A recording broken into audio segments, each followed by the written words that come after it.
All right, man. I'm all set. Are you ready? I am, yeah. All right, then let's do this, man.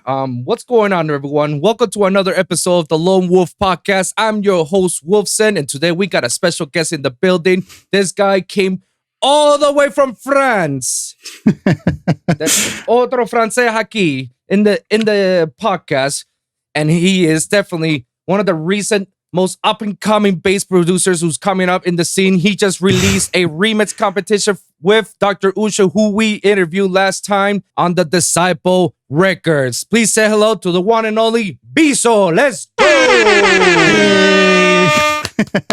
How you doing, guys? All good, man. All good, man. So, first things first, man. Before we get started, how are you, man? How are you doing? I'm doing great. Just released on the Disciple main label. So anything couldn't be bad. Like, it's like the greatest thing, like, right now. Like, I'm feeling really great about that. That's pretty good, man. And it took you long enough to do that remix with Dr. Ushuu? Actually, we like started the remix. The first thing we said with Danny was like, we should do like one of the remix together. Okay. So when the stems dropped, we went like for the A&Rs track because that's like the one we love the most. And yeah, we basically started the remix when the stems were like sent by Disciple on the internet. So right. Yeah, we pretty much working on the remix since the start of the competition. And crush it just right there from the get-go, man. And that was like your first initial. You guys just want to go start with the A&Rs remix, or there was other remixes that you guys wanted to do? No, we agreed on doing the A&Rs remix like together. Mm-hmm. I did like the Gasoline remix, like the Dirty Phoenix one on solo, just because I wanted to. Right. And yeah, we just decided first, like, going on the A&Rs track. And what actually prompted you guys to actually, like, let's just do this together instead of doing it like individually? Like, many people have done it individually, but a lot I'm seeing that they did like collab remixes. So what prompted you guys say like, hey, Danny, let's just do this together, let's kill it? We pretty much friends like since the COVID started, like the lockdown and stuff like that. Yeah. Basically, we did not know each other before. And so, like, with the lockdown and stuff like that, we are pretty much every time on the internet, hanging out on Discords and stuff like that. So it was a bit like natural, like we became friends. Like we both do bass music, dubstep and stuff like that. Yeah. And yeah, we already did like one collab that's unreleased for now. But yeah, like pretty much have a good feeling when we work together. Like every one of us know what each other do and what each other needs, like in terms of collab. So yeah, it was like pretty much natural to do something together again. And you said yourself that you and Danny met together through online. Yeah, from Discord, I assume. Yeah. And how do you guys knew it from the start that it's like, oh, I'm from France too? Which section, like all that stuff? We have like a French community Discord that's called FDA for French Dubstep Army. Of course. And yeah, and basically there's a lot of producer in there, like young producers, newcomers, established one. Like the Discord was meant for by Ivory, and it's like run by Samplifier. Like is talking a lot in there as well. Yeah. And also, I missed someone, but it's a French guy who's lives in Canada right now, I guess. Yeah. It's called Gatien. And he's actually running a blog called dubstepmag.fr. And so basically, yeah, most of the French producers are like in this Discord. So we send feedback to each other. We post like new tracks that we made, or just talking with each other about upcoming events, music, and very friendly and family feeling of the community. And so that's how we met with Danny, by the way. That's actually pretty cool, man. So before we actually dwell even further, man, I actually want to know what actually prompted you to actually do dubstep to begin with. Like, what actually got you into that? Because as far as I'm concerned, like, to my knowledge, it's very little people from Europe. If it's not from the Netherlands or from UK, that you see a lot of dubstep producers or people that are into the bass community. And if you go to Spain, France, or other places like Italy or Greece or anywhere in Europe, it's very rare you see a dubstep producers that came from those countries. So what actually got you into dubstep? Like, where did it all started? Actually, like the first time I listened to dubstep, it was not dubstep because it wasn't a dubstep track, but the first time I listened to bass music, it was the Dirty Phonics remix of Scary Monsters and Night Sprites by Skrillex. So it was like in 2011. That was a classic one. Yes. Yeah. That's like, when Dirty Phonics were 4 people, right? I think there were 3. Yes, I think so. Yeah. So yeah, that was like 10 years ago. Wow. Actually, yeah. So yeah, that's like the first bass music track I've heard. So not really dubstep because it was like in that drum and bass tempo. Yeah, that drum step, that drum and bass. Yeah, that drum step vibe. Yeah. And the second drop was like drum and bass, but yeah. Yeah. Basically bass music. That's like the first one that got hooked me up on dubstep sounds, and my first reaction was like, "Yo, what the is going on in this track?" And like the sounds and the energy and the feeling, just got hooked on instantly. And basically at that time, dubstep was actually quite big in France. Like when Skrillex got huge, it was like most of my friends that don't listen to dubstep anymore, but I know that at that time they were listening to dubstep just because of Skrillex. That was so big at this period of time. So yeah, basically Octom dubstep and bass music by Dirty Phonics. And from then on, you just stick with yourself with dubstep? Yeah. I still, like before going into electronic music, not before dubstep, I got into producing music with Daft Punk and Prodigy. Oh. So those were like my main inspirations back then, before dubstep. Actually, like the first electronic music album I've ever heard was Daft Punk Alive 97, not the 2007 one, but the 97 one. Oh, the 97 one. Okay. Yeah. Wow.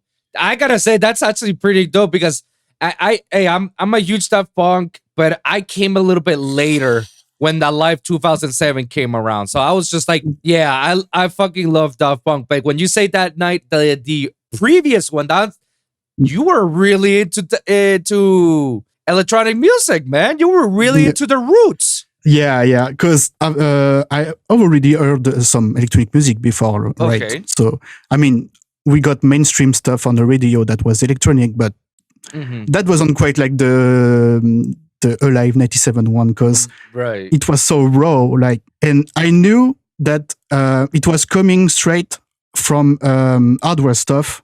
So they were using like rhythm boxes, like Roland Tira 909, synthesizer, directly live, no computers.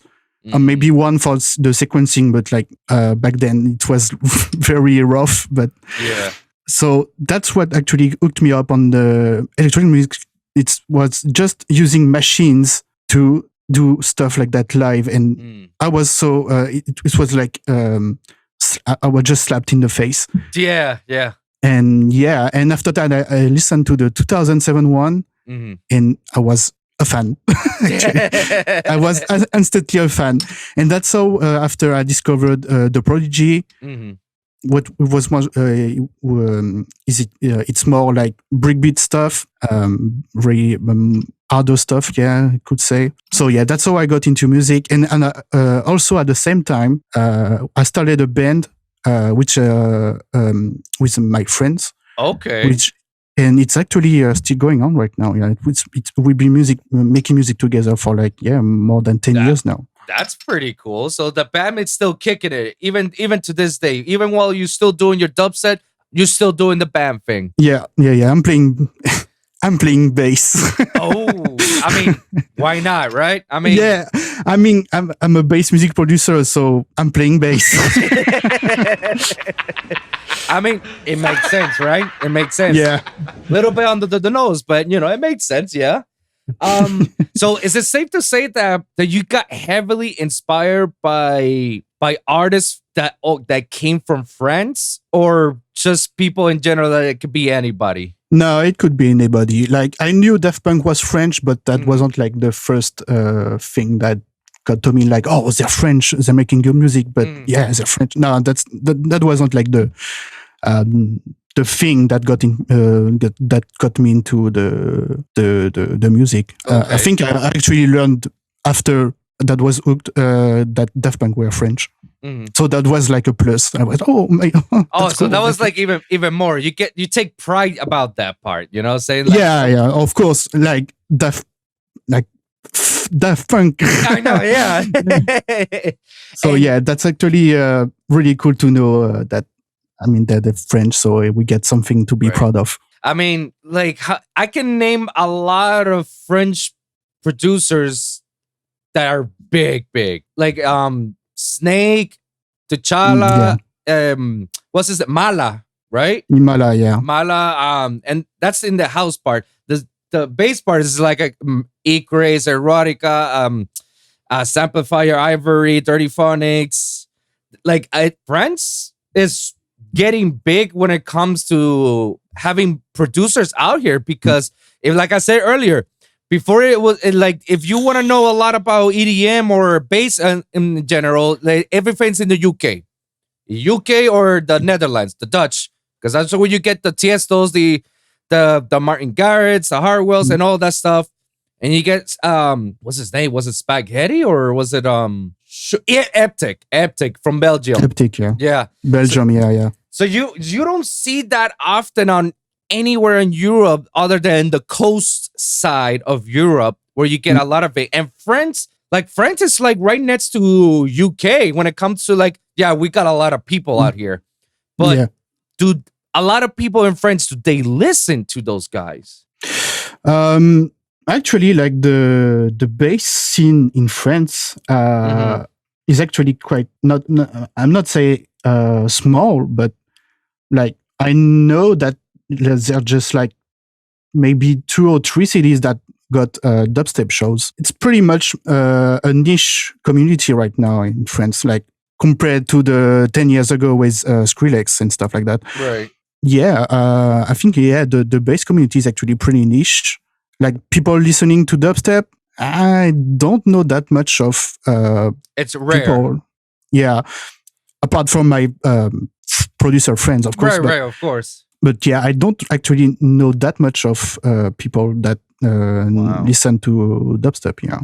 So, do you actually prefer to be like that? Do you actually like it that it's a niche thing that only certain people who love dubstep are into it, or do you prefer to have it like a little bit more mainstream, like how people love house a lot, Yeah. I don't really know, actually. Like, it's actually cool that it's a niche thing, but yeah, maybe I'd like to be more recognized, because sometimes people take dubstep as a joke.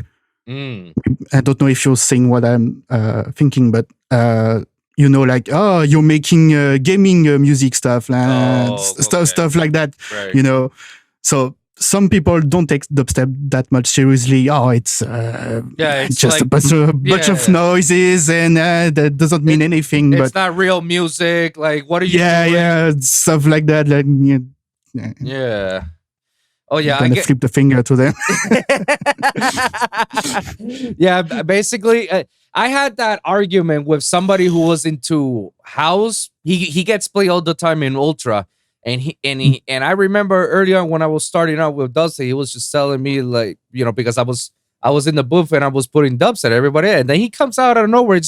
He's an old dude, by the way, old guy, an OG, it comes with me and it's just like what do you like dubstep? Like it's just weird sounds. That's not real music. That's just scratchy stuff. And I'm like, no, you're right. It's actually two transformers fucking each other. Yeah.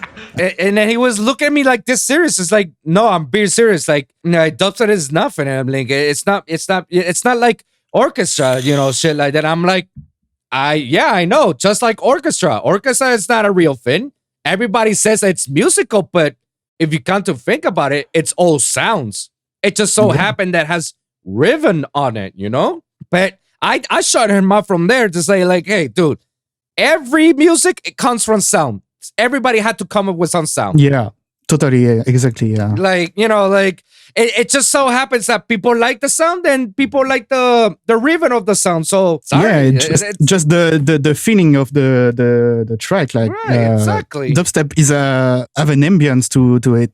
And I can't explain, but yeah, it just got something that can get you hooked up to the stuff. Exactly. Like now, I have like very strong feelings with dubstep because I love it so much that I have to be very open-minded and I had to give criticism where criticism is due. I really do not like rhythm, man.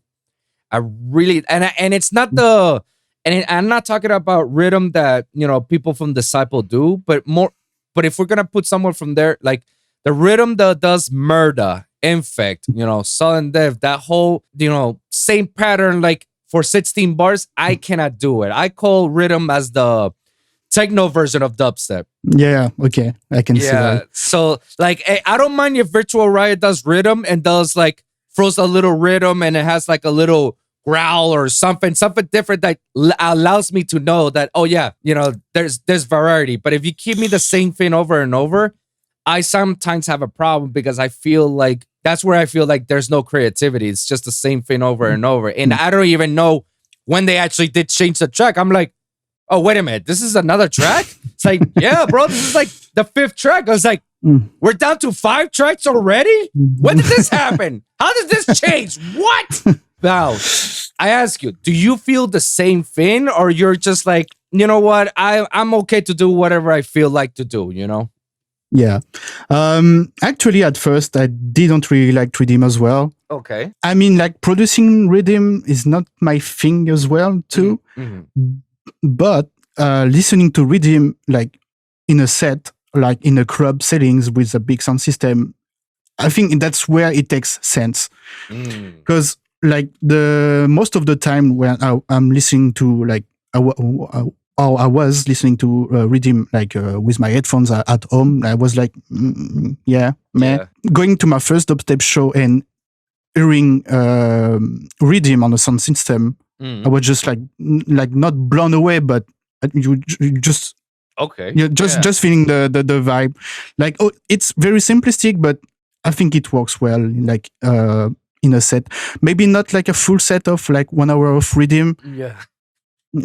Maybe that's not really my thing. Yeah. Playing some rhythm tracks in a full dubstep genre of variety of dubstep. Yeah. And here and there, that really works. That part I don't have a problem. If you're gonna have a nice set and you put some rhythm tracks here and there, I can fuck with it. Okay, because now you're adding variety when you're DJing, Now you're just going with the flow, and at the same time, you don't want to go, when you're DJing, you don't want to go bah, bah, bah, bah, all the time.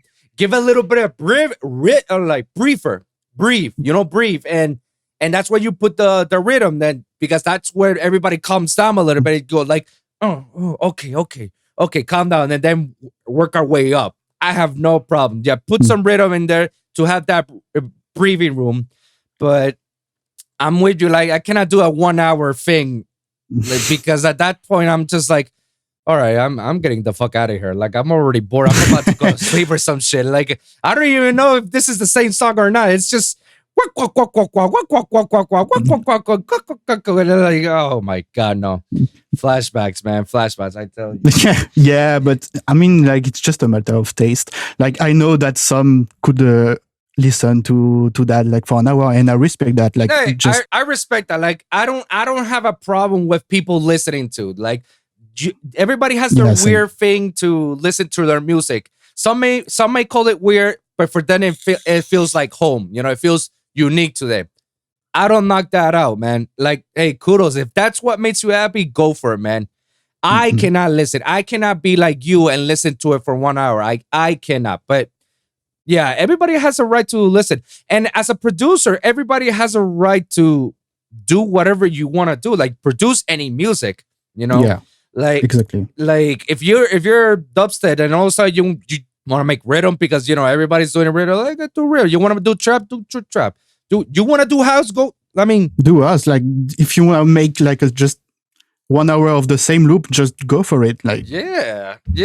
Now if you're vibing with that, like yeah, just go. exactly. Just vibe it. Just go whatever you want. I'm a very advocate person of saying like, do whatever makes you happy. If this is what makes you happy, go for it. You know, like fuck everybody who tells you like, no, you're selling yourself. You're being a sellout. Oh no, you were never with us. Oh no, you're bandwagoning to our genre. Nah. Like fuck those guys. Like those guys are not giving you money. They're not giving you food to eat. You know, you do Yeah. what makes you happy. You know. Now, I remember back then, let's see, 5 years ago or more, it was kind of taboo, quote unquote taboo, to say like, if you're a bass producer, you only make bass. And if you decided to do house, like, no, you can't do house under your name. You had to change names. You had to do a side project. Back then, it was a taboo. Now we're seeing it like it's much more acceptable. Okay. Do you think that thing is still around? The fact that it's considered taboo, or it's like it's just a thing of the past. I think it's actually getting more accepted, but I still feel like some fans doesn't accept that their favorite artists decide to do another genre.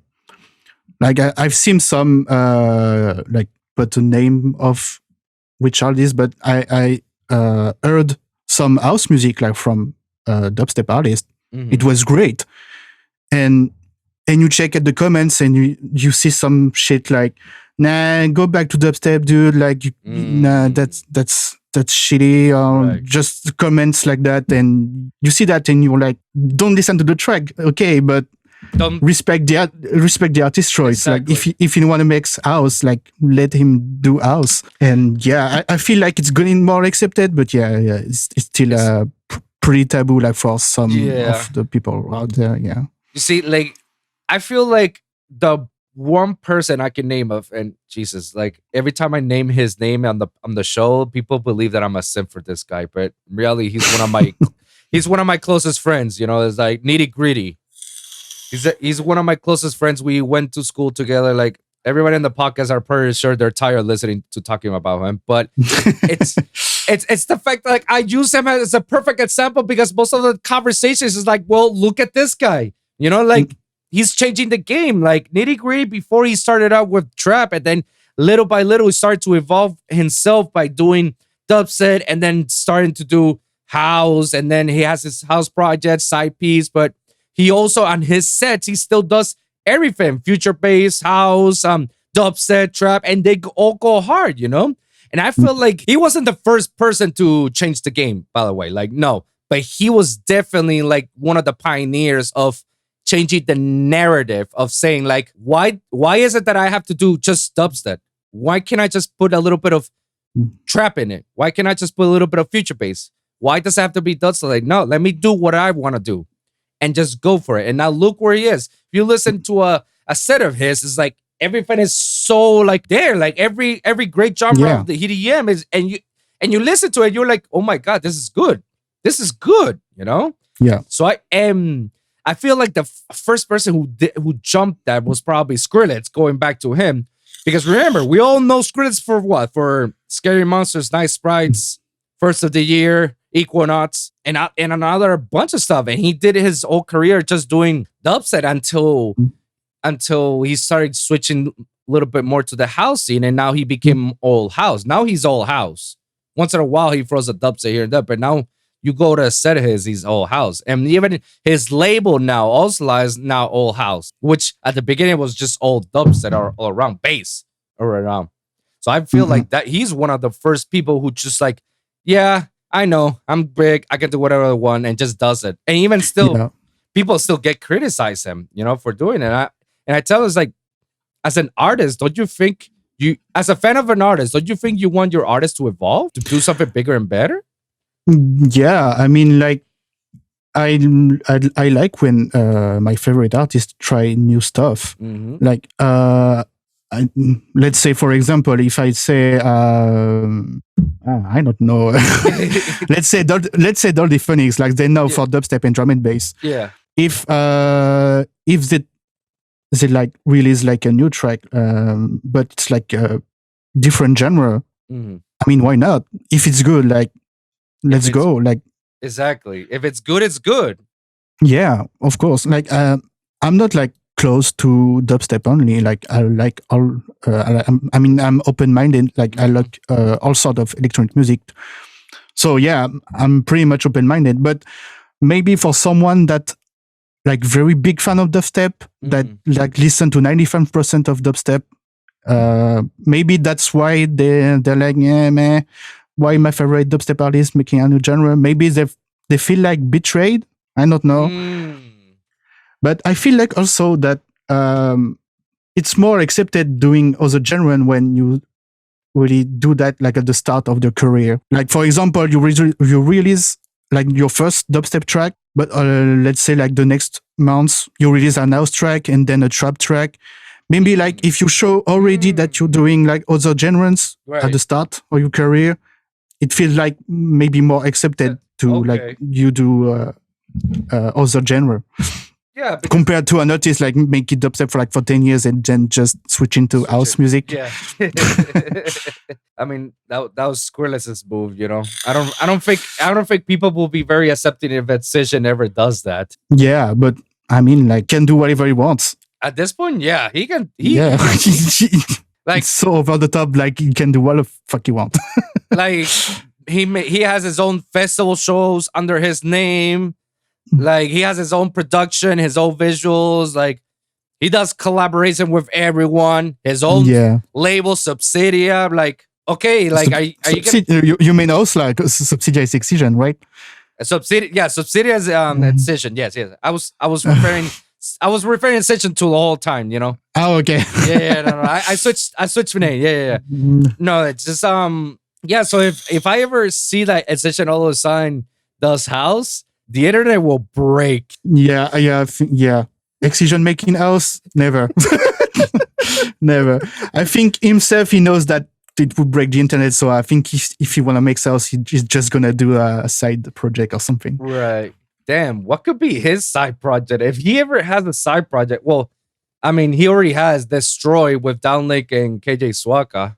Yeah, but it was bass music. Yeah, it's still bass music. Yeah, no, that's the and that is the heavy duty drum and bass with live bands and everything. That's just wild, We actually, I think we need more like dubstep live acts. To be honest, like, I remember Modstep being big with a live. Shout out to my brothers Josh and Pat from Modstep. Yeah. They were like doing like live shows with a band and stuff like that. It was really great. I think we need more of that in dubstep actually. And they want to, like, they really want to do the whole live band again. I mean, the drummer Pat, he's a very good friend of mine, and he loves that. That's it. I mean, that's his thing. He can DJ with Josh, but his real thing is all about, being the drummer of Mozart and everything. But it's kind of hard for him, or it's kind of hard to sell Mozart as a live set due to the whole pandemic situation. So it's very hard for them to sell them as a live set. And it's easy to get them as a DJ set. And that's why you see a lot, Mozart with just Josh by himself and doing the whole DJ. And Pat is like, waiting. And I think they'll probably do once everything's much more smoother, calmer. They're going back again to the whole Mozart life. But the thing is like their thing is an act. The whole thing is that like I seen them rehearsal. They have everything. They had like Josh has like 3 different keyboards on top of that, all connected to his laptop, and he has his microphone next to him. And then Pat has this drum set, and then adding to his drum set, electronic drum pads, like the dude, they got a whole set, and I'm pretty sure they charge a lot more when they do live sets versus when they do DJ sets, because it's like more work than just a DJ set. Exactly. But I agree with you. I would like to see them more live set, and I would like to see actually much more other dubstep people going into that whole live band stuff. That's actually more energetic. More feeling about it. Fod Stevenson is doing that thing. Fod Stevenson, and he's bringing Pat from Mostert to be his drummer for his life, because Oh, really? yeah. If you check on I didn't know that. if you check on Fod Stevenson's stories, you can, and check on one of the Pat's stories, like you can see that Pat has been the drummer for Fod Stevenson on his live bands. His tour right now, he's right now touring all around, and I've seen him at work, and I'm just like, dude, like this is what you were made of, definitely. Like I don't see him as a DJ. He does DJ, but I see him very passionate about it when he goes. Yeah, I think that as well. Like Fox is more like a live act. Yeah. Person that just a DJ set. Yeah, so like I feel like we should have more bands like that. I mean, Pendulum is another one. Pendulum is like my favorite, my favorite of all time. Same. Rob Huge Sawyer, Pendulum fan. Rob Sawyer happens to be my idol, man. My idol, bro. Like it's 3 people: Zomboy, Skrillex, and Rob Sawyer. And I met Zomboy, Skrillex too many times, and not once have I met Rob Sawyer. I was like, nah, bro. Like I'm gonna meet Rob Sawyer one of these days. Like, like holy shit, bro. Like from Pendulum to Knife Party. I mean, like the dude cannot do no wrong, man. At this point, even when he did, I forgot. Knife Party was another one. Knife Party was another one that was all about drum step and dubstep, and then change it up all the way to house. Yeah, it actually did. Yeah, that's right. Yeah. Yeah, and obviously the drum and bass side of that is on Pendulum. And then when it comes to Knife Party, it's like, no, this is what we got on Knife Party. That I totally forgot that they changed the narrative. And you can see it over the years when they were Knife Party to what was one of their first songs, like Centipede or Reach the Valley. Friends. I think like the first Knife Party EP was like the one with Internet Friends. So imagine from Internet Friends all the way to Ghost Train, which is like very housey, but it's like still. Yeah. Look at that trajectory, man. I'm just waiting for another Knife Party EP for them to do, and just like have me at one dubstep song that's good enough that brings me back to Knife Party. Yeah. Yeah. I'm more of a Pendulum fan than Knife Party, to be honest. I'm with you on that, and it's because Pendulum, actually, the first time I saw Pendulum was back in my hometown in Puerto Rico, in the island. They do EDC Puerto Rico. So it was 2010, and I remember that the lineup was one of the headliners, LMFAO, which is like, back then, party rock, of course. I'm in Miami, bitch. will.i.am from the Black Eyed Peas. That was a cool set. Moby. And Moby, that's nice. Yeah, Moby was it was my first time listening to Moby. I'm just like, what the fuck is this? Like, whoa. I was going to EDC just to go listen to the house, to listen to LMFAO and will.i.am, until I started discovering to the other side, and I see Moby and then Pendulum set. And I'm like, what? What the fuck? That was at the time when they were about to release their Immersion album. Oh yeah, that's like the peak. That was peak time, I guess. Yeah, that was their last album before they were like had the hiatus. That was my favorite album of all time. It's like I could just pretty much a big fan of Immersion as well. Yeah, like great album. What are your top 5 from that album? From Immersion? Yeah. Oh, that's an odd one. I remember listening to The Vulture a lot. Island Part 2, Under the Wave. That's like a really cool one. Right. Oh god, I don't remember the name of that one, but that was like the one with Liam Howlett, like the guy from Prodigy. Oh, wait a minute. I know. Yeah, I know which one you're talking about. Hold on. I don't remember that. Wait, I need to check the track. I'm checking it too. Immunize. Okay. Immunize. And then like maybe my favorite of all the album is Watercolor. Yes. Very, very, very like underrated. Even to this day, it aged amazingly. Watercolor. Like I'll say Watercolor is one of my top 5. The other one will be the same with Island Part 2. I feel like Part 2 gave it much more of that pendulum vibe, going to Knife Party vibe. Because that's where you can start to hear the transition. It's like, oh, we're going more housey, but more complextro.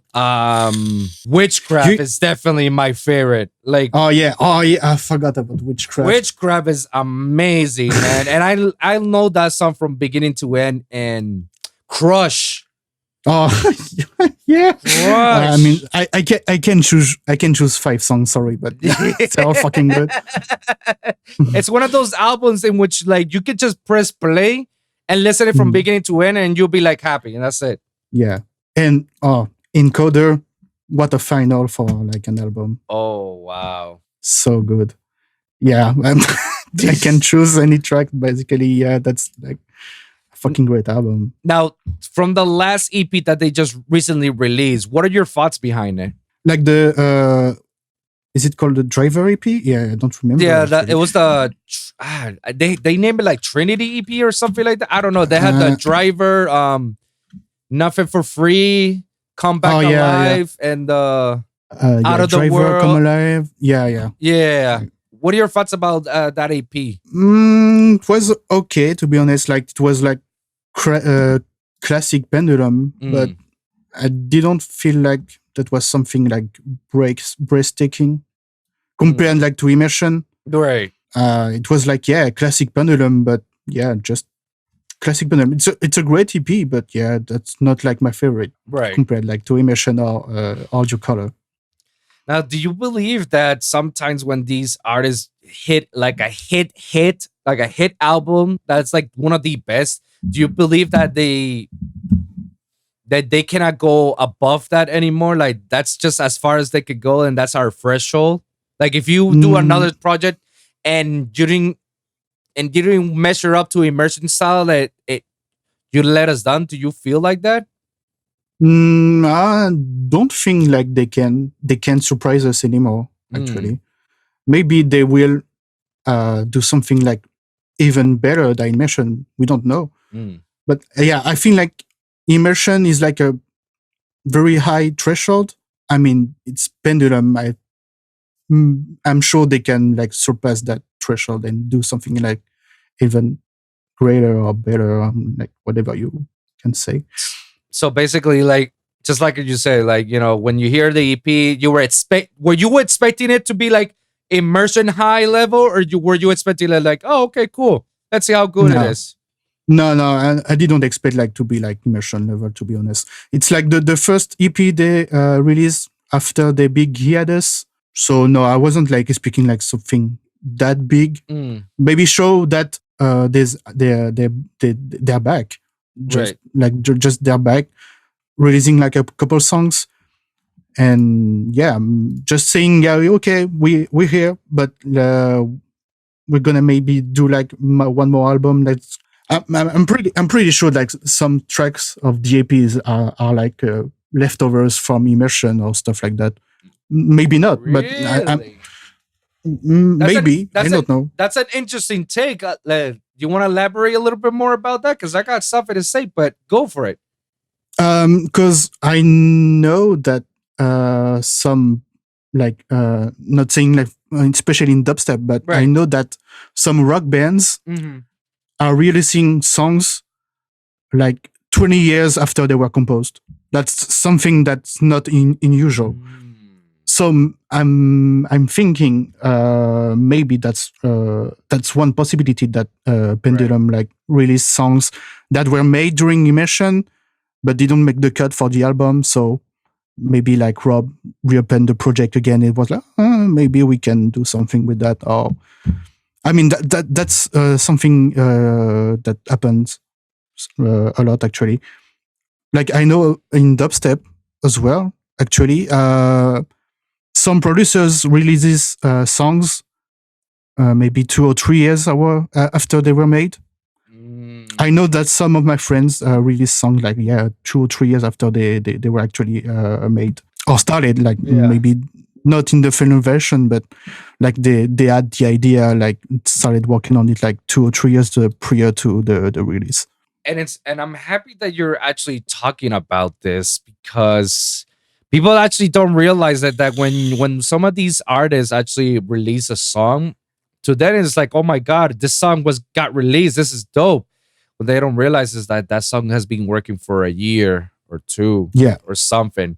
Like, and I'm pretty sure like any other song, it'll have like multiple versions. Like the final version of it is not the first version of it. It had like 20 other versions until the label or the management says like, yeah, this is okay, let's just go for it. Yeah, even like for the producer, like I know that I have some songs that are still unreleased. Yeah, and like if you look at the folder of my project, you can see like a list like that of just project like doing different versions until I'm happy with it, and I'm still not happy with that track actually. So I mean that's like my way of working, but like that's a common thing that you start something and you do like multiple versions until you're happy with the song. I agree with you. Like same thing. Like if you see my folder, you'll see like version 27, and then after version 27, you'll see final version, final V2, V2, final V222, final new mix, V2. new arrangements, yeah, stuff like that.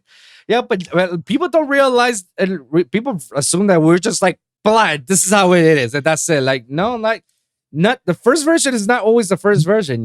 Like I have songs that initially, like one of my songs that got released on dubstep.net had like at least 15 versions before I say final version, and once the final version hit it, it had like at least a good 7 or 6 final versions of it.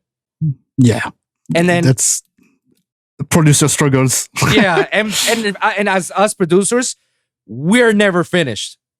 Yeah, we're never like, because every time we put it out, there's always something that we're like, oh damn it, I wish I could have changed that. Oh man, I missed that. I know that I would have done it like that. Oh yeah, something's wrong with the mix. Yeah, the frequency is clashing. I can hear it. And people are like, what are you talking about? Sounds good. It's like, no, but I hear it. It's bad. It's like right there. It's tiny little detail I can hear. That's not great. Yeah.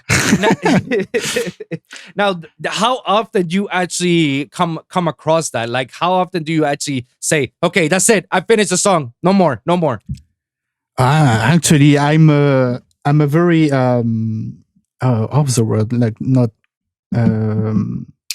I don't have the word for it. Perfectionist? But like, yeah, exactly. Okay. Yeah, actually, that's the word I was searching for.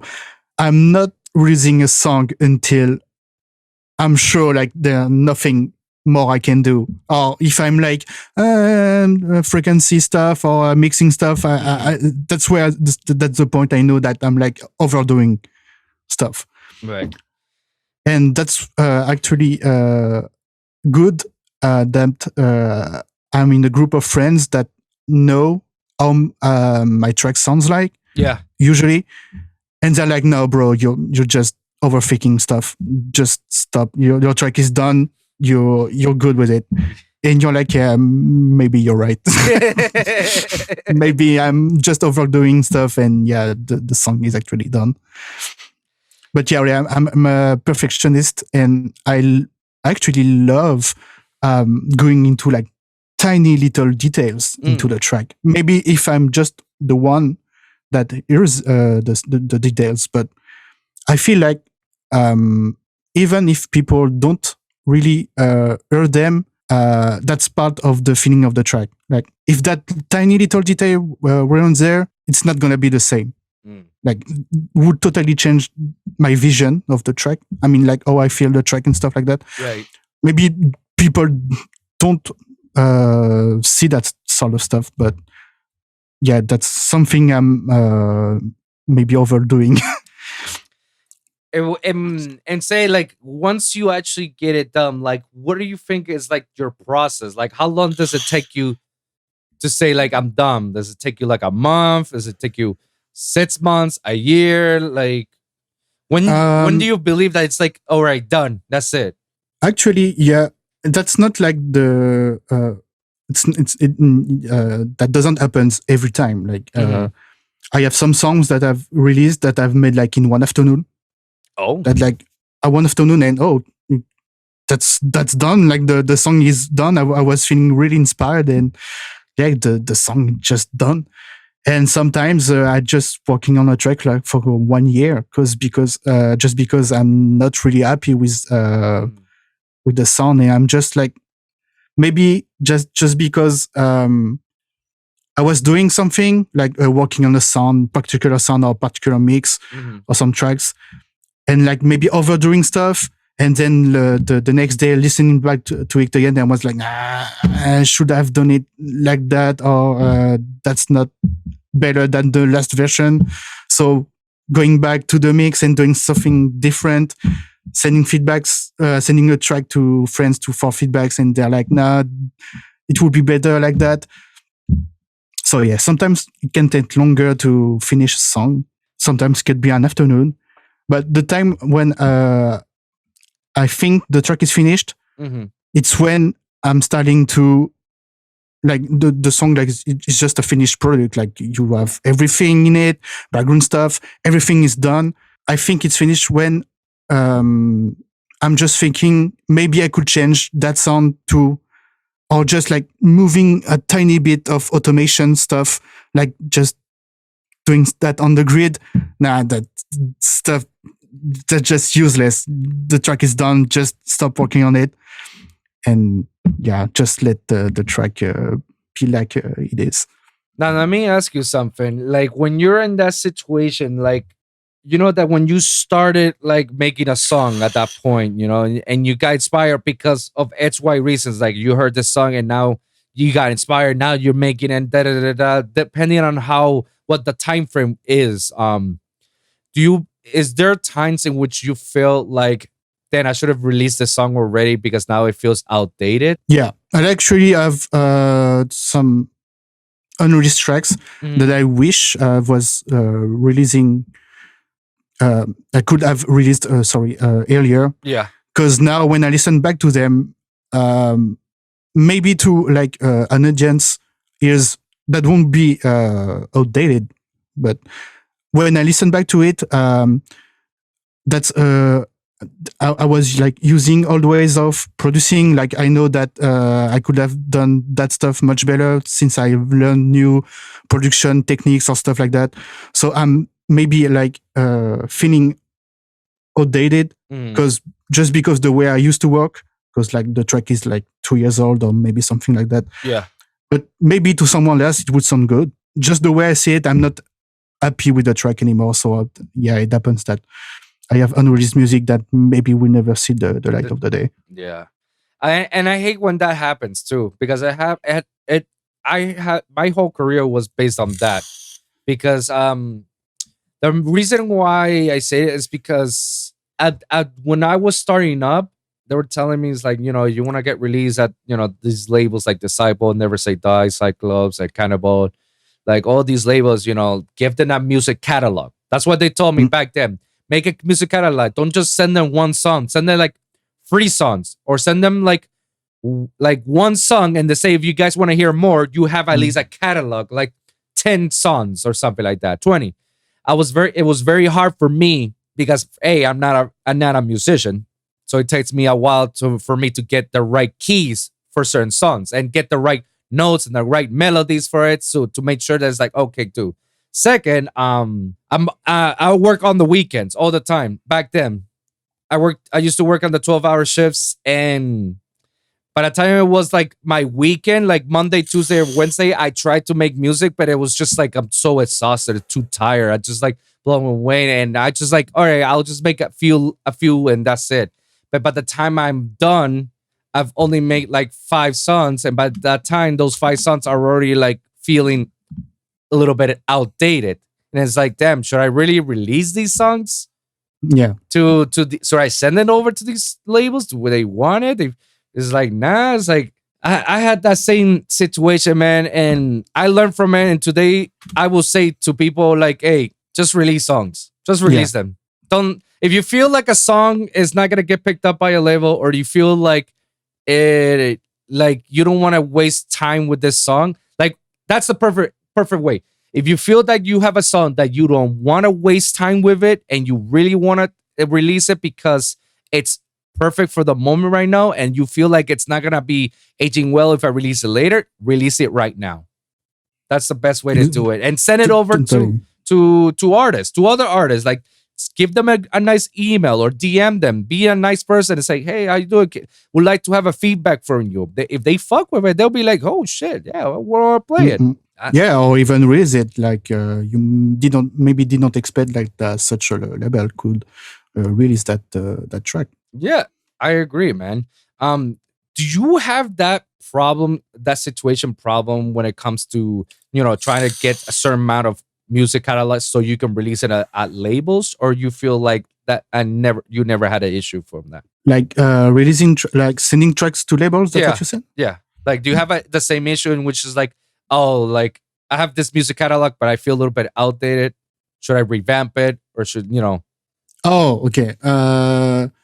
Yeah, actually, I only send tracks to labels that I feel confident with, that keep up with like the trends that are going, or like in terms of mixing, or just like the sounds that everybody is using, like the trend, just the trend that is going. So yeah, I'm just sending tracks to labels to where I'm confident with the sound design, and I know that it could have potential to be released. Okay.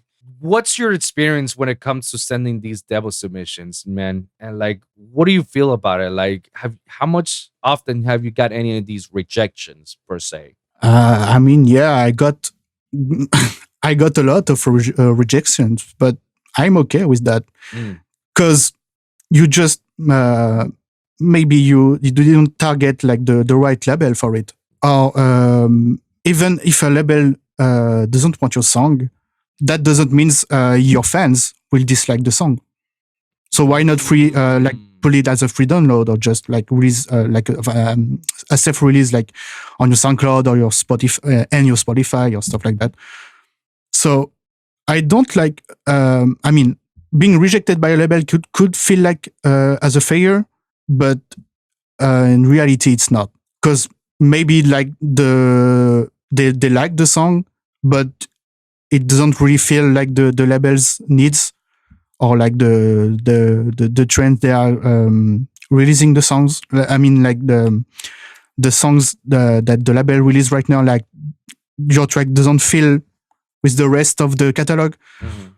So maybe that's just why they won't release it. So just try. I mean, I would try either another label, or like just self-release the song. That's actually pretty good, man. And I'm happy that you're saying that, because a lot of people who are up and comers don't really get that. Like they think that, oh my god, a label rejects me, that means I suck.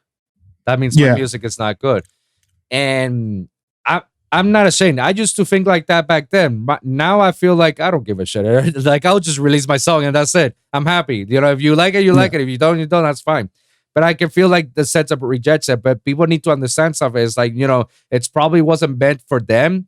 It could be meant for someone else. And if nobody likes it, then just like give a preview. If you see the reaction for the fans and the fans love it, just release the whole thing. And it's all gonna be on you. And people will look for it. People will find it, Mm-mm. It needs to be said because people don't talk about this. They feel like it's a shameful thing to say, and it's like there's nothing to be ashamed about it. Mm. We'll get rejections. Hell, shit, I still get rejected today's world, like Yeah. from either labels or from artists who doesn't want to come over to my shows. Like I get that shit all the time. It's like that's not gonna discourage me for not continue on and looking for more artists to come over to my show. Like no, in fact, I'm gonna look for even more. I'm gonna go every nook and corner out of it and tell them, hey, come over to the show. Yeah, sure. That's like one maybe one point where like getting rejected by labels maybe can be like a way of be inspired like to do better. Mm-hmm. Like maybe like if you feel that being rejected by labels because you think your music is too bad, then work for it. Like just work on your sound design, work on your mixing. If you feel like that's where you like something, just work on your production. Yeah. Try to do something better, and you need to do that every time. Actually, like to do better than your last release. And also, I wanted to add that it's not because your song is a song is released on a label that everybody will like it. So maybe one self-release can do better than a track that you released on a label. That's actually. Yeah. It actually happens to me. Like I don't have like a track name in my head, but I have some tracks that did better on self-release than getting released on labels. So I agree, man. I did have I had a lot of self releases, and on the self releases, you can see the numbers. It's like wow, like I've done way better than this other label. This other label that would have accepted it. It's like, and I'm proud of it. Like, but now we're talking about it in the sense like you're very realistic. Like that your music is good and it's not garbage, because there's a lot of times in which up and comers send them what they believe is like, oh, my song is the shit. My song is amazing. Like it's hot. It's gonna be number one and shit. And when you listen to it, you're like, yeah, that's why you need producer friends. Yeah. I mean, you. I mean, I won't release a song without sending the track to friends, but friends that are like very realistic about feedbacks and not like just saying, "Oh, your song is a shit, bro. Yeah, it's good." No. My friends are like giving me real feedback and like, no, bro, don't do that. Like, it's fucking shit. Like, change that. Yeah. You need friends like that, and that's how you improve yourself. I agree, man. I agree that when it comes to this industry, when basically like you see a lot of cutthroats around it, you always need friends, that are working for the same goal, that can help each other out, that help you, help them, help everyone else grow together. Like we're all in this together as a community, man. And like you said, like you send it over. Oh man, like I like it, but you need to change the low frequency of this. You need to work on the mids on this. Check on this build, this and that. The idea is right there, but you need to work on this. Definitely, because if not, then you would have just assumed that it's like, oh, it's good and that's it, And that's where everything goes bad, And I feel like that's what we need a lot more. We need to have more communities. Having community like the French community that you have with your friends, with your producer friends, that's amazing. That's admirable, man. And we need more stuff like that everywhere, Because I hate when there's like a lot of people that they look at this as a competition. Yeah, totally. Yeah. Yeah. And then they look at you as, like they've been here for a while, and then all of a sudden you came along and you're trying to sound bigger than that, and they were like, oh no, fuck this guy, and I'll do better, like, and then start spraying rumors, and then start being, telling like, oh, don't work with this guy, even though you've never met him, and then bad shit happens, like I see this. I don't know how it is in your end, but in Miami, it's just horrible, man. It's horrible when I see this type of bull crap, and I cannot believe that we're experiencing this. That's wild to me. Like, because the industry, as little as it looks, it's actually big, and there's literally room enough for everybody to eat. Everybody can work. Everybody can pitch in. But they feel like, oh no, I'm taking your spot. It's like, if you feel like that, then maybe you're just being insecure. Maybe it's because you're not doing well, and that's why you're failing. That's why, if you feel like that, huh? Mm-mm. We actually like rented a villa, not like a big ass mansion, but we rented a villa with like most of all the French producers. Oh, so just like for a weekend, and there was like Ivory, Graphite. I forgot Graphite is French. So, lots of friends, the Sausages, Danny, Dr. Ushuu, The Freaks, which is a great French producer as well. I'm missing names, but we're like a group of 15, 20 French producers, and we just like do some stuff, like just drink and have a good time with everyone, talking about production techniques and just vibing with each other. We had like we had on the kitchen, there was like something in the kitchen, like a bar or something. Okay. We put like the laptop in like a little DJ controller, and actually I don't know if you saw it on your Twitter feed, but I'm starting to think like I've seen this on Instagram on a story for either Samplifier or Ivor or somebody. Yeah, there was one of these guys. There was like too many guys DJing, and everybody was taking turns on a like you mentioned kitchen on a table and DJ controller. I was like, hold on, I feel like I've heard this or seen this. Actually, like Ivory posted a tweet, like one video of that, and it's actually quite big. It got a bit viral because the thing we were doing actually was like the double drop roulette, Russian roulette. What? So let me explain to you. So actually, we got like a laptop with like a playlist of lot of songs, lot of tracks, and we don't know the playlist of each other. So the thing we were doing is like picking a track, play it, and then double drop it with another song that you don't really know, and you just see if the double drop works, you won. But if you didn't, take a shot of a drink or something like that. Whoa. So we were doing like pretty much all the weekend. That was super fun. So sometimes you find songs that like go really well with each other. So that's why you maybe saw like Instagram stories where someone double dropped something and everyone around him was like, "Oh yeah!"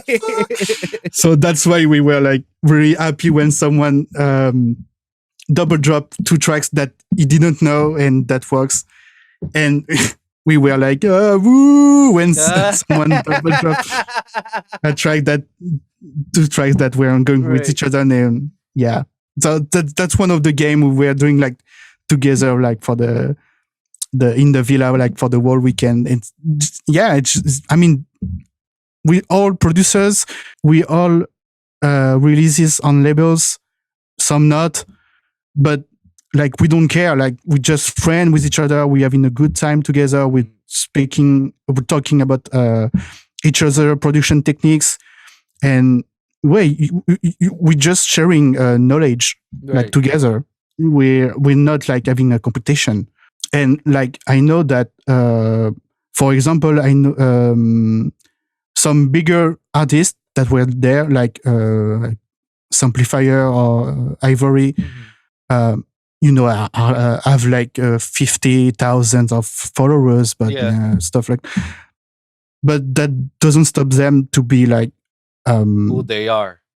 Yeah, actually, they're real people like us, and they want us to be able to do great in our career. Like they are giving us tips to like do stuff better. Like could be like just music or even how to handle our social medias, how to speak with labels and what to do and what not to do or stuff like that.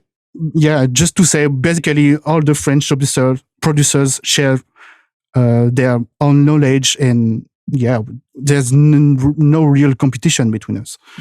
So that's like, yeah, one great thing of the French dubstep community. That's pretty cool, man. I love hearing that, man. Especially that story, man.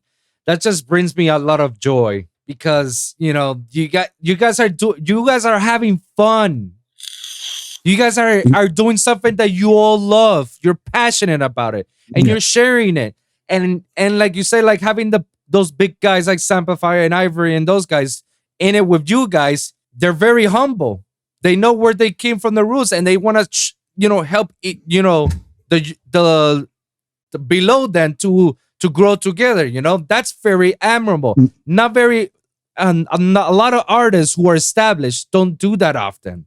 You don't see that very often. Yeah. And talking about them, man, that's pretty cool, man. I love hearing stories like that, man, because it just gives me it inspires me to, like, man, like I can't wait for to start going around with these communities and just kick it with these guys, and then create my own community, having everybody welcome, just like everybody's welcome to this show, man. Like, it don't matter how big or how small you are, like everybody's welcome. Like, hey, the other day I just interviewed somebody from Spain, and it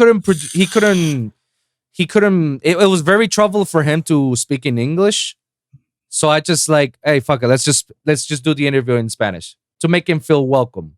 I do that on everybody. I want to make sure everybody's welcome here, man. And I don't care how big or how small, man. You got the talent. You're doing this for the right reasons. You're passionate about it. Like, let's have a conversation, man. Sit down and let's talk about this, man. Because I don't know. I just love this, man. I love this, and I love talking to people. I love where they come up, and it's amazing how some of the stories and experiences are very similar to mine and similar to others. It just shows you, like, we're all came from the same boat. Yeah, exactly. Yeah, that's one of the things that's really cool about it. Because when when I met like another French dubstep producer that I don't know, like that's like the first time meeting, there's like 90%. I'm 90% sure that it's gonna be my friend, because like we're sharing the same thing, like the passion of dubstep. Like we know that it's something like very niche, like I said earlier, like in France. So why be enemies? Like, just Right. we just need to share the same thing, the same passion. We have the same. We like all have a pretty big smile on our face when we hear dubstep in clubs. Yeah. So we don't need to be enemies. Like, that's thing that's completely useless. I agree, man. I could have not said it any better than you, man. Like, Thanks. no, like you said it, man. Why be enemies, man? Why the competition? We can do this together, man. There's room for everybody. Everybody can eat, But I don't know, man. Like, I'm at least I'm trying to change the narrative one person at a time, or one community at a time. Because the reason I started off with this podcast show is because I noticed that a lot of people commit a lot of mistakes throughout their experience or career during the music industry. The majority of them, the mistakes that they commit, it's because they weren't aware of it. Like, they didn't know, oh, I wasn't supposed to do that. They're honest mistakes. Honest, let's put it there. Honest mistakes that could have been avoidable if someone would come over and tell you, hey, man, like, be careful by doing this. Don't do this. Don't do that. Do this, do that. And, and I noticed that a lot for people. Like, people don't really realize that, and people don't and commit the same mistakes over and over. I'm just like, dude, I'm tired.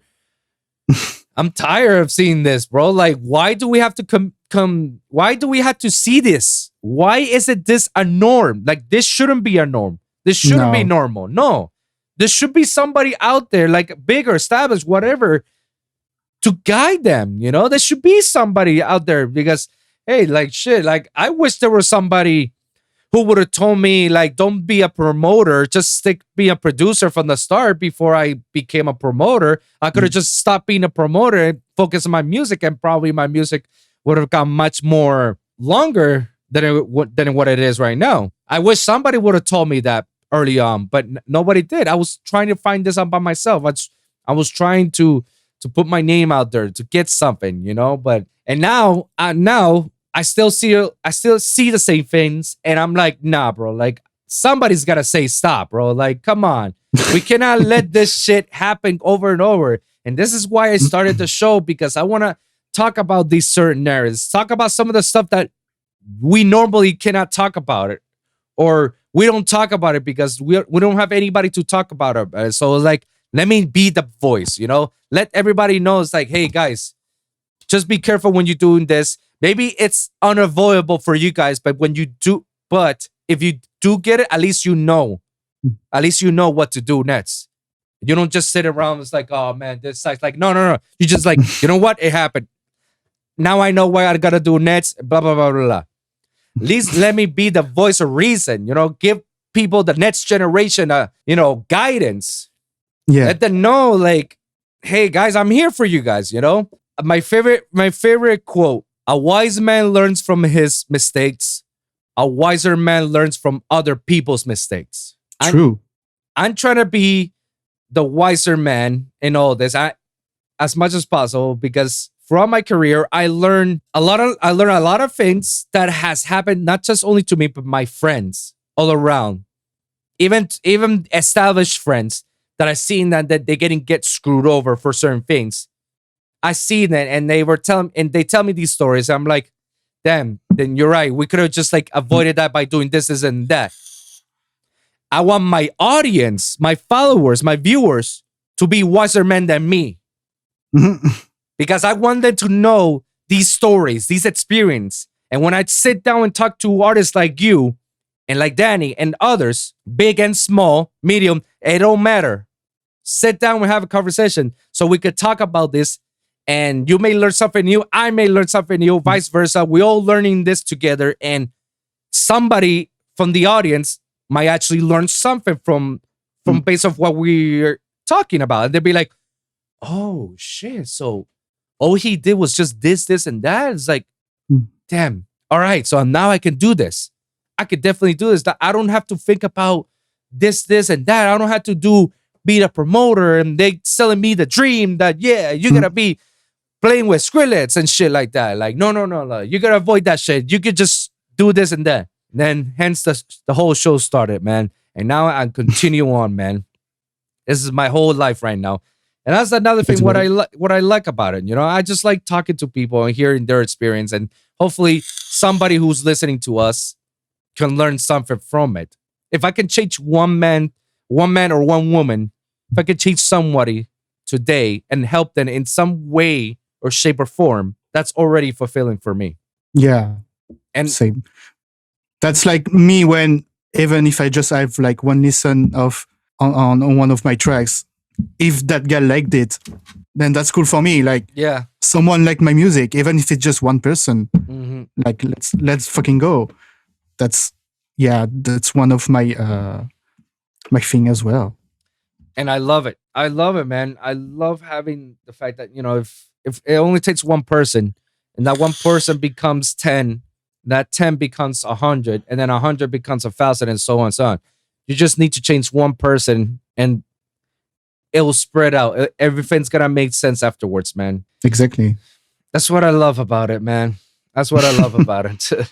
Now, let me ask you about this certain topic, because not many people talk about this topic very often, and I feel like it shouldn't be like that. I feel like people should be very open about it. I'm very open, and I talk about it in my show about mental health.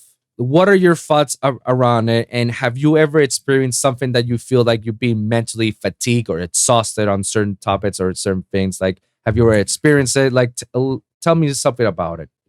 Yeah, totally. Because last year, like the first song I've released, I mean, like when just right after the COVID started, like it was like in April 2020. Yeah. Actually, it was like my Zombie Hunter remix. Oh. I didn't open, that much Ableton for like 2 years before, because I was struggling with my music. Actually, it was one of those times where every time I did something on my my software, I was like, no, that's just complete shit. Like I had some days where like I was closing Ableton like 30 seconds right after I've opened it, because I was like not motivated. And yeah, not going into details, but like, yeah, that was like a pretty shitty moment of my life, like mental health wise. Okay. So yeah, I feel like meeting a bunch of friends helped a lot to came over my strugglings. Right. Because I was like feeling really depressed, and like I felt like I couldn't do better with my music. I was like doing the same stuff over and over. I couldn't improve my techniques, or if I was trying something that I didn't usually do, I was like directly being, oh no, that sounds like that's don't sound that good. So I was just like in a loop of doing the same stuff over and over. Okay. And that's where the depressed. I'm not really. I wasn't really depressed because that I wasn't diagnosed. Yeah. I wasn't diagnosed depressed because I didn't see a doctor or stuff like that. But yeah, I was really feeling shitty. Yeah. And so yeah, I was just like in a loop of my music. I think my music is bad. I'm feeling bad. So my music is gonna sound bad. So I'm feeling bad and stuff like that over and over and over and over. Until one point where I just like, okay, I need to do something. I need to overcome that shitty feeling. Right. And that's when I've made the remix of Zombie Hunter. And yeah, I was really happy about it. And everything got better since that point, because I saw that people liked what I've did. So it was like a really big boost in my ego and confidence in myself. And that's where like everything got a bit better. That's actually pretty good, man. Thank you for sharing that story, man. Yeah, no problem. I can relate to you with that, man, because I've like you, I was never diagnosed, but I knew I was feeling depressed in my life. You know, especially I think the hardest time was when I was trying to come up as a producer, you know, because I told you before, I used to work a 12-hour shift every weekend, Thursday through Sunday. And those 12 hours, I'm a live sound engineer. Like I'm one of the guys that handles the booth, the visuals, the LEDs, the speakers, like truss, everything. I build the stages and shit. My job was every weekend. Every weekend is my job, which is like, it's not bad because, you know, that's what DJs do. It's on the weekends. But it was getting conflicted with me being the DJ. Me trying to tour. I remember when I was doing the tour with Nitty Gritty, I became his driver and I tour around Florida, like in this section of the US. And I was so happy, man, because I got excited. You know, it's like things are moving forward. But then, you know, my job was telling me, it's like, hey, like, it's either us or them. And they were starting out. So it's like, holy crap, I can't lose my job because like I need to pay my bills, my rent, my car, like a lot of things. My student debt, I got student debt that I still have it to this day. And that made me upset. And then not only that, you know, my career as a musician wasn't going well either. I was struggling very hard. I was living in a very shitty apartment. When I get, you know, AC gets broken all the time. So I'm always hot. I had rats entering my apartment, even though my apartment is clean. Everything is clean. There's no food or anything. And they come in regardless because apparently my apartment at the time, there was like a sewer down beneath. So they were sneaky in. Oh, okay. So it's like I get rats all the time. I'm just like pissed off all the time. I'm pissed off. I'm like, I live in a shitty apartment. Landlords doesn't do anything. It's just like I'm just talking nonsense. I cannot put loud music because the neighbors complain. I cannot do anything. I didn't see my family. I was living by myself. I didn't have anything. I was very upset, very depressed all around. And I decided, like, when I started to notice like how my life sucks. Well, I mean, you had to see my fridge. Like, you only see like bologna, bread, and mayo, and that's my food. That's how bad it was. But when I started to notice that, I started to do stuff that makes me happy. Hobbies. I started doing a lot of hobbies. I stopped doing production. Let me pause this for a moment. And when I started doing hobbies, it started to fulfill me. Hanging with my family, my friends, playing sports, surfing, skateboarding, playing video games, stuff that makes me happy, man. And as soon as I started being much more happy, things for somehow started to turn around a little bit. I moved out. I quit my job and had now I have a better job. I'm meeting a lot of artists. They're becoming friends of mine. I'm talking to people. I stopped music altogether. I became in a hiatus because it wasn't making me feel happy because I felt I was being pressured all the time. Like, I need to sound like this. And my level has to sound like this. I wasn't getting the result. I get frustrated. So I paused that. Ironically, that's when COVID happened. And then a few months later, me and my cousin were talking. He's like, why don't you start your own podcast show? I'm like, man, like, I don't have a co-host. I would like to do this with a co-host, And he's like, dude, just grab the mic and talk. Just talk. Dude, you talk for hours. You can be detailed by just yourself. You can dedicate an entire hour just by you, and it's still good information. I'm like, okay. And then the rest is history, my man. You are. Here I am. Here I am, man. And I'm still doing all my happy things, and I'm engaged, and I'm nice. Congrats. Thank you. I gotta say that for the fiance because she listens to my show too. So hello, babe. I love you. Te quiero, te amo. Ya tú sabes. But I gotta say that. Gotta please her. I'm doing a lot of happy things, and I'm back up making music again. And now I'm making music that makes me even happier. Now I'm so proud of them because they're the most original shit I've ever done in my life. No presets or anything. Everything was done to the teeth.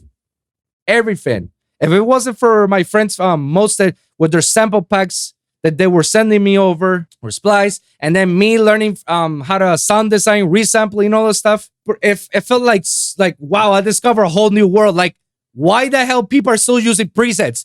This is the best way to do shit. Like, wow. I mean, look where we are right now. And it's just very grateful, and no regrets because I believe everything happens for a reason, The stuff that happens, it's because it needed me to learn that experience.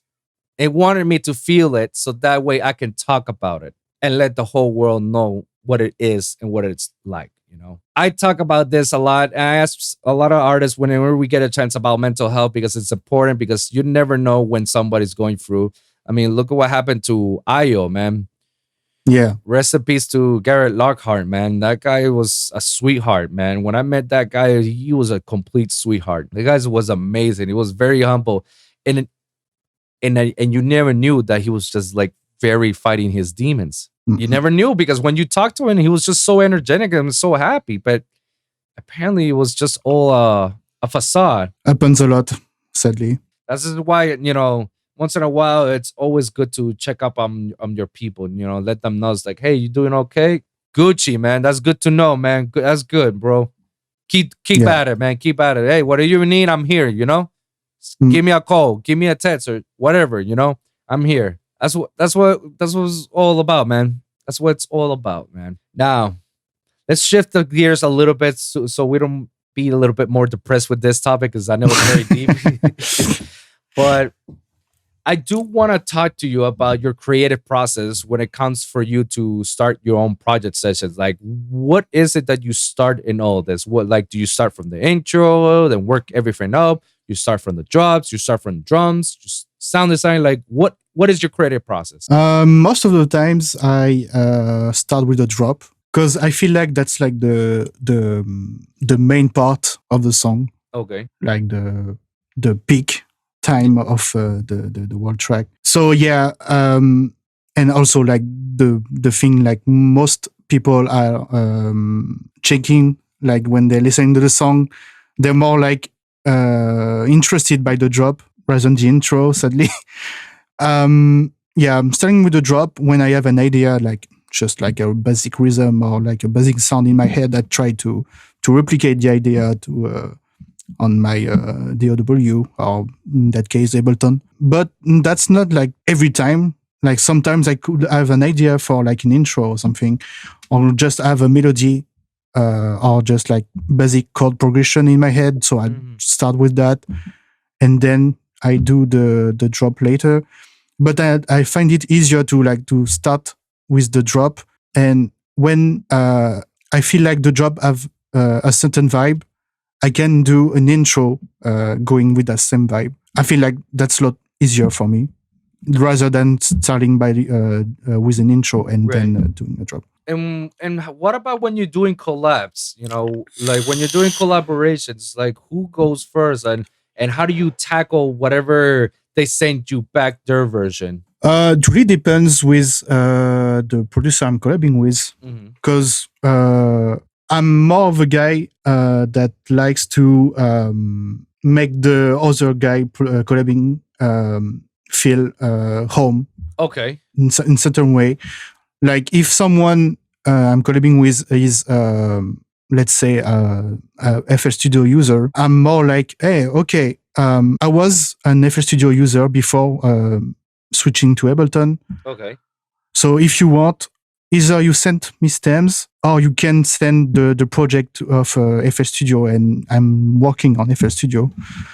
That's what actually happens when I collab with Ivory, because he's a FL Studio user and I'm on Ableton, and we felt that it was like easier to work. I mean, like if I'd work directly on the project than rather Ivory sending me directly stems. Yeah, just like I like to make them feel like they're at home and comfortable with working with someone else rather than directly working with stems or stuff like that.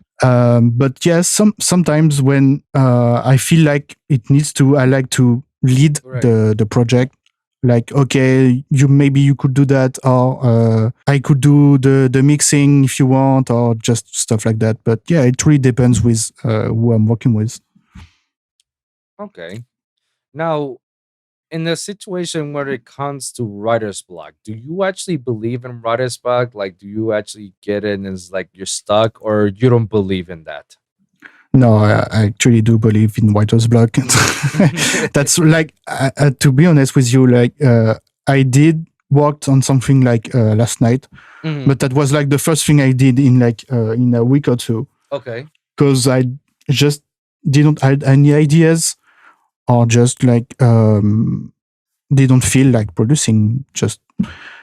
But sometimes it's great to take breaks, because even if it's not writer's block, currently I'm working on an EP, and I like did 3 or 4 tracks in. I mean, not finishing, but started like working on 3 or 4 tracks in like a week. I was like super inspired, so I work on those, and there was a moment I was like, I don't know what I should do next on those songs. Like, I don't feel like working on those right now.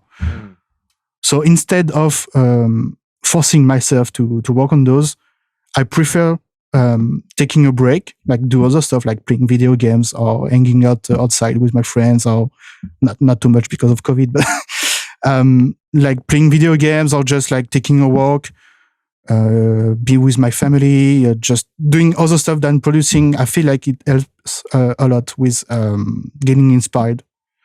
And that's how I could get new ideas, or just listening to other music as well. Like if I feel like I'm getting blocked by something, or like not feeling inspired, I try to go SoundCloud, checking new tracks, friend tracks, and just trying to see if I can get a new idea. Watching tutorials as well is like a good way to cope with writer's block, because you can like discover a new technique that you didn't really used to do, and that's how I can I feel get inspired, like discovering a new way of to make a certain bass or something like that, and suddenly I'm like trying new stuff on Ableton, and I'm instantly feeling inspired to do something else, doing new basses or just stuff like that. Now, when it comes to sound designing, like, do you feel like as a producer, do you feel like sound designing is a luxury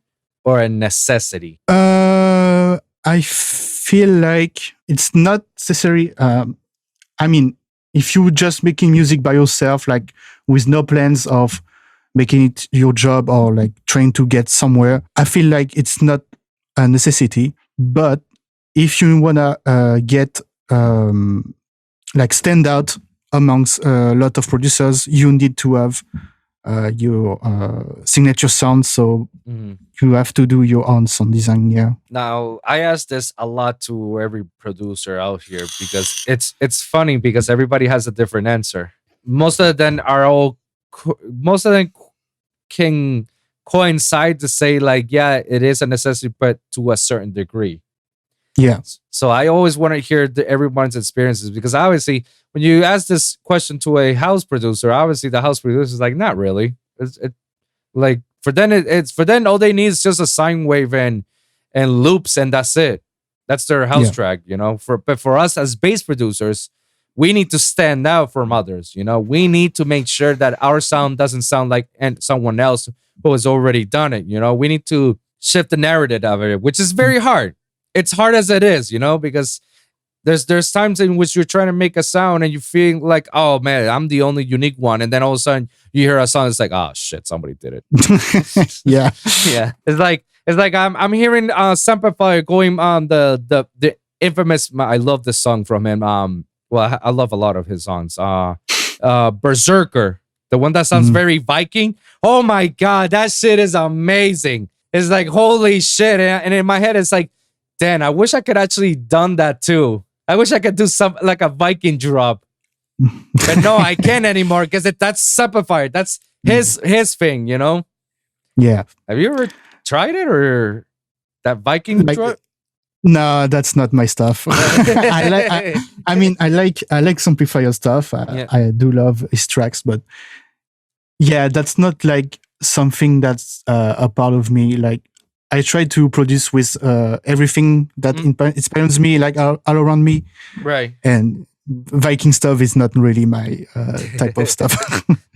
I didn't know I needed it until I heard his music. I was just like, whoa, okay. Until after I heard that song, it's like, dude, from now on, I want you to do Viking stuff. For now, I just want you to do Viking stuff because holy crap, that was amazing. Berserker shit. We're gonna wrap this up. We got like a few more questions and we can end this, man. Yeah, sure. This question is very important. Why is it that you choose the name Bizo or Bizo? Bizo. Bizo. Yeah, it's actually a fun story. Back then, like when I was in for us French, it's college, but for you, it's high school, I guess. Okay.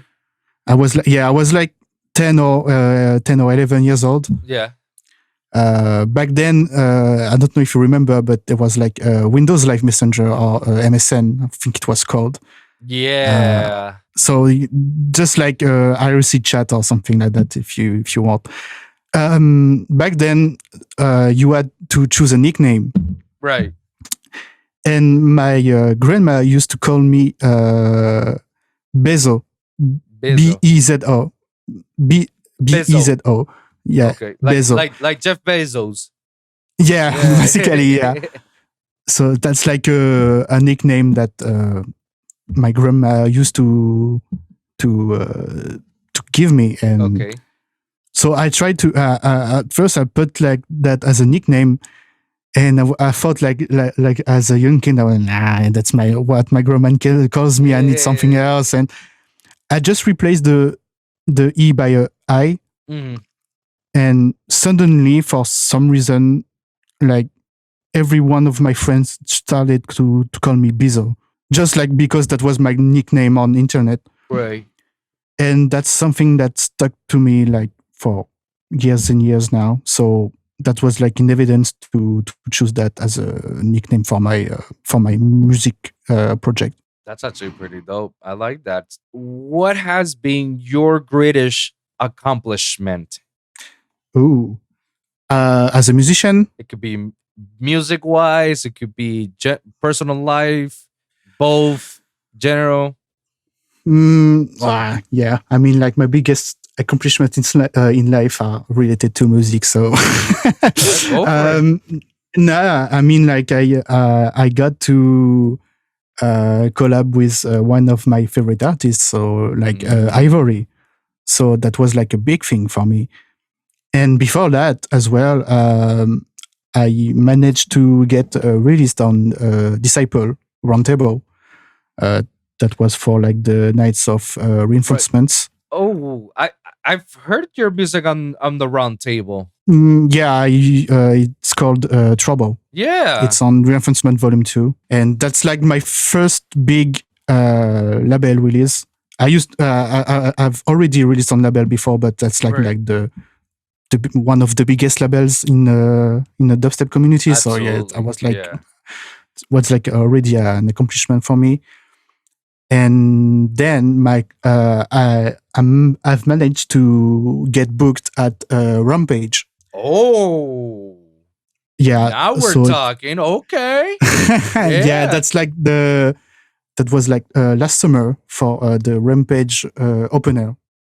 Rampage. It was called Rampage Free Party. Okay. I think that was that one. So it wasn't like on the main stage. There was like a second stage, like that's smaller. Hey, that doesn't matter. You got booked for Rampage. Yeah, but yeah, that's what I was gonna say. That's like it's still Rampage, and there was like thousands of people in front of me. So, and actually, it was a back to back with Dr. Ushuu. Oh, with Danny as well. Wow. Yeah. So that's like one of my biggest accomplishment, and it's also like my second.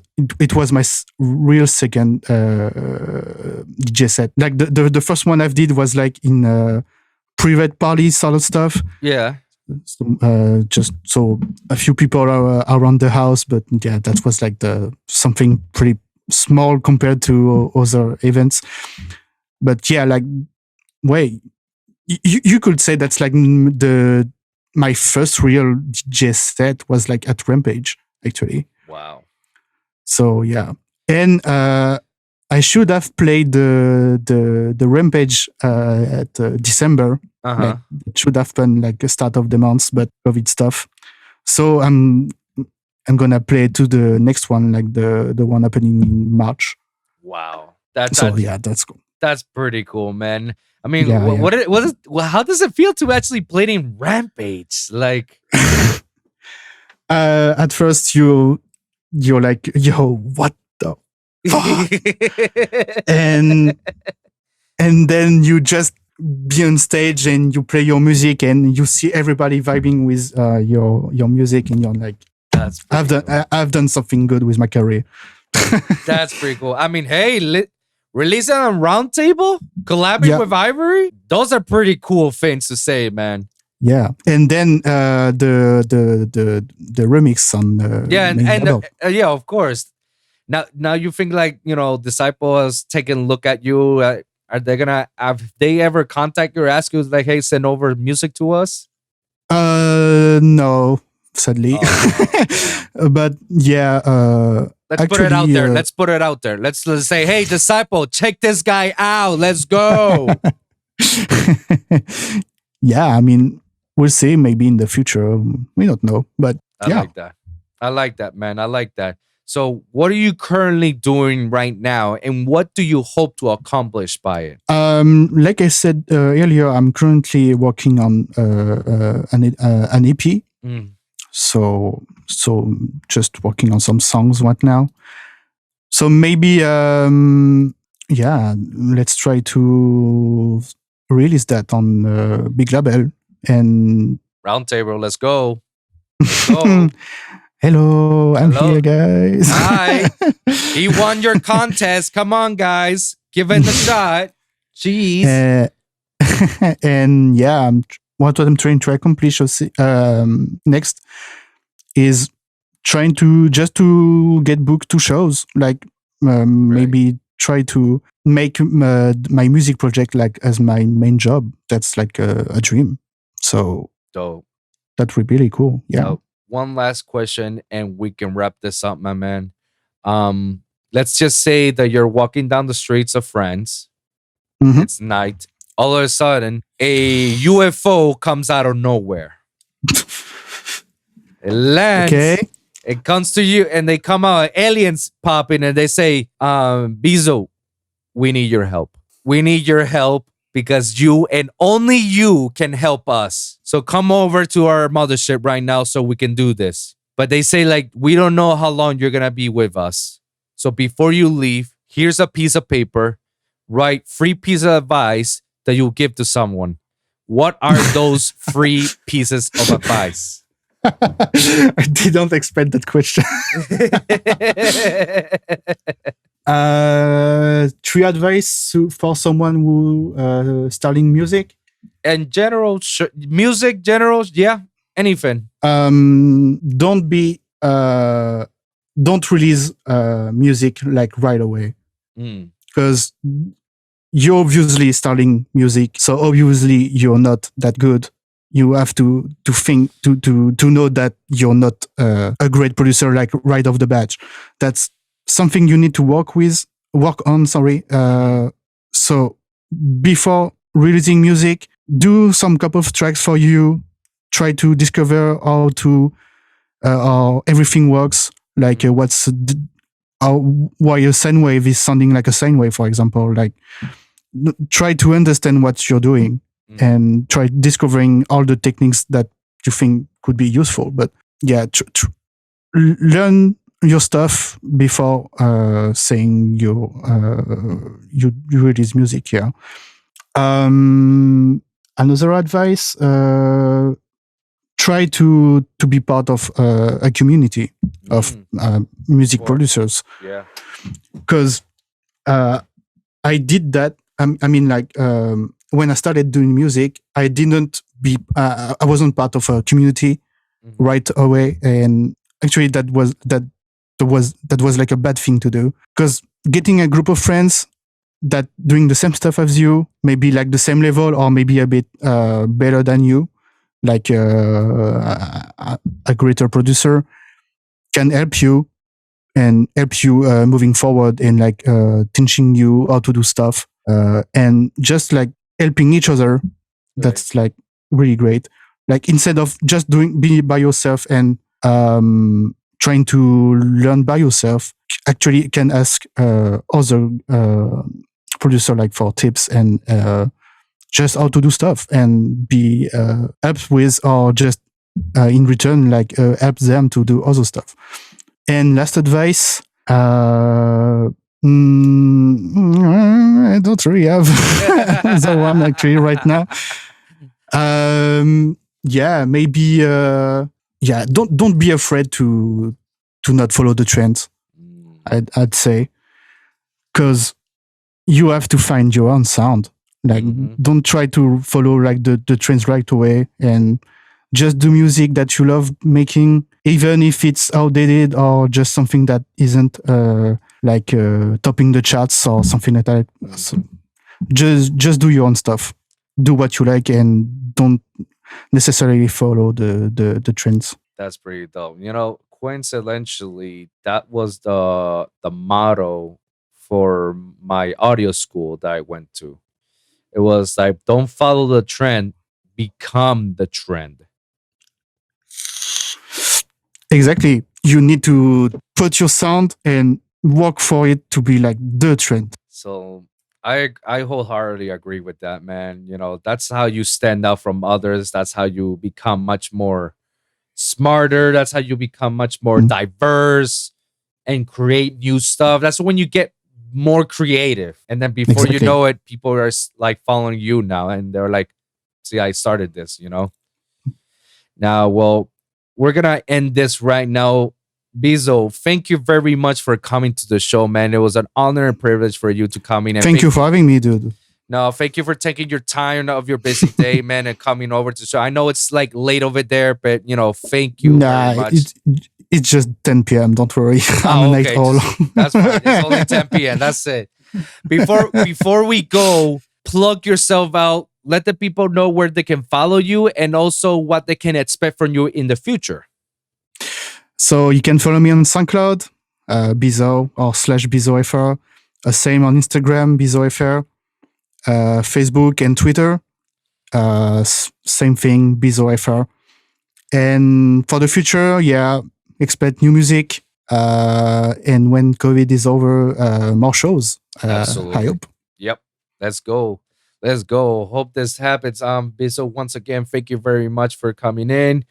Thank you guys for listening. And remember, every week is a brand new episode with a brand new topic. So be sure to like and subscribe and hit the notification bell to youtube.com/The Lone Wolv Podcast or lonewolfpod.com. That's lone, WOLV pod.com, when you can check all my latest episodes. Also, you can check from my audio version of it on SoundCloud, Spotify, iHeartRadio, and Apple Podcasts at The Lone Wolv Podcast, or even at Wolves and Music, guys. So comment down below. Let me hear your thoughts. Share your experiences. If you guys got a specific topic that you want me or Bizo to cover, please let us know on the comments down below, and we'll do our best to talk about it on the next episode. So thank you guys for tuning in, and we'll see you guys at the next one. Deuces.